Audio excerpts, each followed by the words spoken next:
Hello' everyone, কি খবৰ? আশা কৰোঁ আপোনালোক সকলো ভালে আছে। আজি বহুত দিনৰ পাছত মই আকৌ এটা ভিডিঅ' বনালোঁ। আজি মই বনাইছোঁ গাহৰি মাংস কেনেকৈ বনাব পাৰি।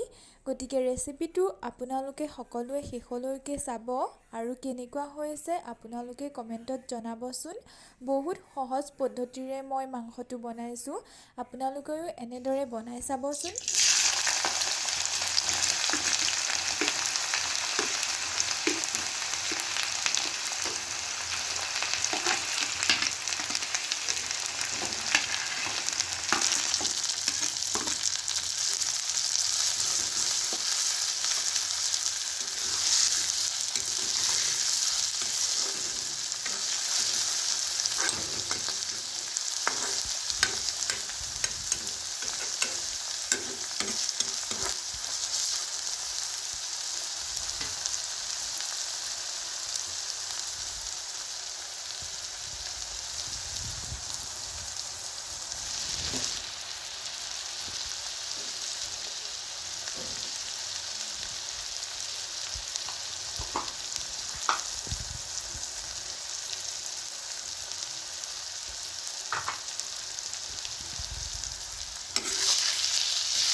আৰু যদি ভিডিঅ'টো চাই ভাল লাগে তেন্তে মোৰ ভিডিঅ'টো শ্বেয়াৰ কৰি দিব আৰু চেনেলটো ছাবস্ক্ৰাইব কৰি দিব।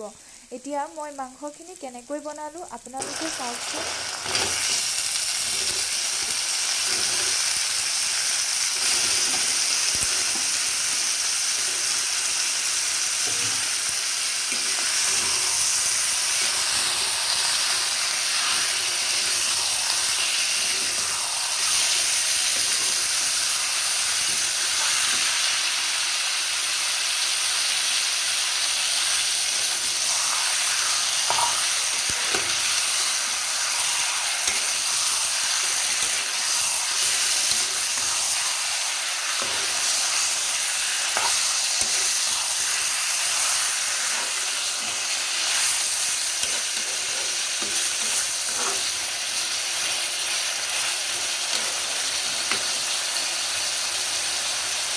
মাংসখিনি অলপ টাইম ফ্ৰাই কৰাৰ পাছত মই আলুখিনি দিলোঁ।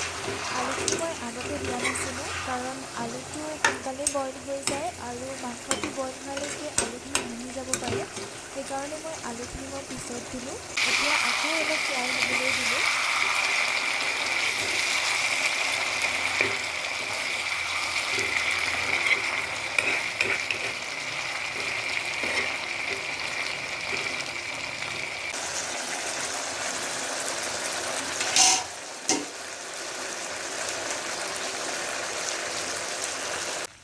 এয়া আলু আৰু মাংসখিনি ভালদৰে ফ্ৰাই হৈ গৈছে। এতিয়া অলপ সময় এনেদৰে ফ্ৰাই কৰাৰ পাছত মই তাত অলপ পানী দি অলপ উতলিবলৈ দিম।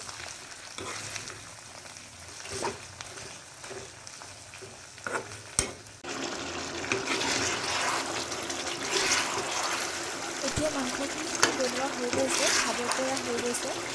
ভিডিঅ'টো আপোনালোক সকলোৱে শেষলৈকে চোৱাৰ বাবে ধন্যবাদ। এনেদৰে আপোনালোকেও বনাই খাই চাবচোন।